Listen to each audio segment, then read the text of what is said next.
JDM ye so far no former president bia obaye no utimi so obese o man kra and for that matter no Ghana for rejecting no kra so omo man ma bi because o hwe papa no so far no o man obedi so ya utimi say ne modern bona so ani and for that matter Ghana for rejecting outright kra and issue ni nyina ne say ya na du ba bia omo kana Ashanti region na den hwe under the Fourth Republic by say don ye sha in terms of rules abem pie no wa ye rules wa Ashanti region more than Akufo-Addo rules wa ye wa Ashanti region unprecedented ABC that our records near genuine JDM be twa for years and so on most nyina twa 8 good years omo dia omo ye kra ne nru even kra be 600 kilometers of rules wa Ashanti region but na do dan kwa Akufo-Addo as of now make say why more than 13,000 and was Ashanti region ya it in terms of rules so when you hwe wa ha hwe wa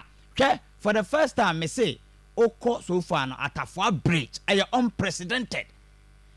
idia de bia me ka asenso bo acheme bo abaso pa atafo adu ba bia wo kwansuo ni nipa ko mu 87.9 ko se don ko he de ayo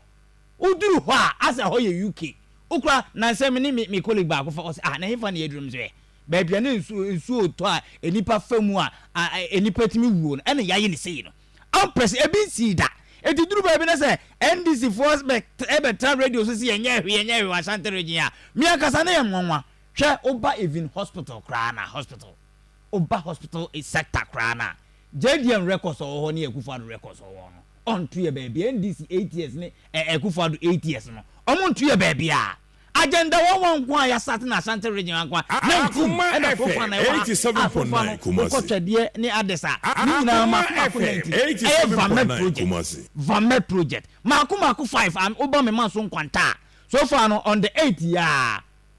year Dr. Mahmoud Bawumia the vice president Obama so nkwanta no be commission on the 8th of month on the 8th of this month yes Friday Oba ho aba commission so far to see we bibia oba commission we sa hospital no you see from the scratch it duru ba bi na sambo tia na mo se yenye hwe a de be ye bia no ho so far be ye mo fe because ye de ye hwe me da bia na me ka me see under JDM hospital bia no obeto ye wotimi complete ye and the osase bia no o sa 87.9 Kumasi Opoku Agyemang opa o mention ba ko pa osase o wie ye and the obeto ye a wotimi wie no o mention ba ko kra nya de ma me when this record be there ho e die besra for now say ye beto so far utimi say be kwa ye wie ye beto tepa ye wie kono wo ye wie what you say kuma wo ye wie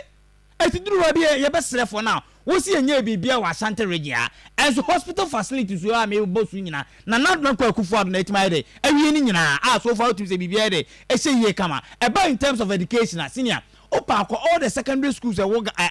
Ashanti region na ko he projects o the secondary school be kra na be ha o de ko I think say the was stadium go to Amas na he project ya gu ho se ka sanke de no ko akwa si school e ke no ko ye school on its own e ti duru ba bi ye besre for now record ya nkase yekuta no as MPP for no NDC for no wo man kasa mo munim say muntimi je de enkame closer timi de mesre for no say Ghanaians mo hwe ye modern boy special sentimenwa mo hwe ye modern boy ya bo ahwe akwa remember say me na me ye me service o Anglo Ashanti Oboase mines ye musa say NDC time NDC time Oboase mines na fani pa be 4,000 etimi gui na mo se mo pa Ashanti for asem then ka Anglo Ashanti a e fani pa be almost be 5,000 e ka mo tell man gui ye besra santiman NDC na duru ba bi o mo kan o mo be kuye because adwuma papa na so fa ko Oboase a na otumi say yes e fani pa e mani pa nsa ko o ma no o mo guru o mo so na adwuma no so o mo san so create bi o mo create adwuma de o ho so mesan so e dey eti mesra for now say JDM de obi anim ni track record e wo ma we mu enya de obo number I know my number because me cry the make my say JDM cry is a threat to our democracy in a sense that that's it's a threat to our democracy. No, Kasa. How any yet do you understand the kind of this is a threat to our democracy in a sense that yet and the Yankasa vulnerable people so do be a connect and teacher train allowance it's in session oh was our trade allowance ya je JDM come about so chem now when you threat to us we are threat to the youth in this country. JDM is a threat to the youth in this country because wo allowance ya je me papa kwajibi on what the cointico was it not even a training allowance continue year school now we will be a training allowance o ko ba ya was chem now you threat to the youth. You are threat to the youth and Mr. JDM is threat to the youth and the youth for when you're very careful mon cotton tia JDM because mon cotton man says here to ma here ba e be sia penny issue ni nyina ne say now tia edu me ba na edu be na man for say dum so abakakra on say dum so bakakra no moka me so onyonko no me yetram 6 to 6 na me wo fa bia wo jiska wo noble dream electrical weather. Me say okoji 10,000 ono 10,000 ntime fa anya adwuma ma 10,000 nere I say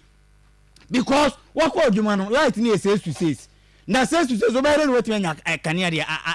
aye wedding no etime say for now JDM di dum so na bae akwa remember say okwa agona say tekam rukutu ma me be your friend ma me dru wa Akoma FM obi amani aye adwuma close to almost 3 years JDM so otwa ne ka 3 months. Me say we da bia me ka me me anu evidence ma me go wa de okwa agona kitchen me as administrator me na me recruit ma me no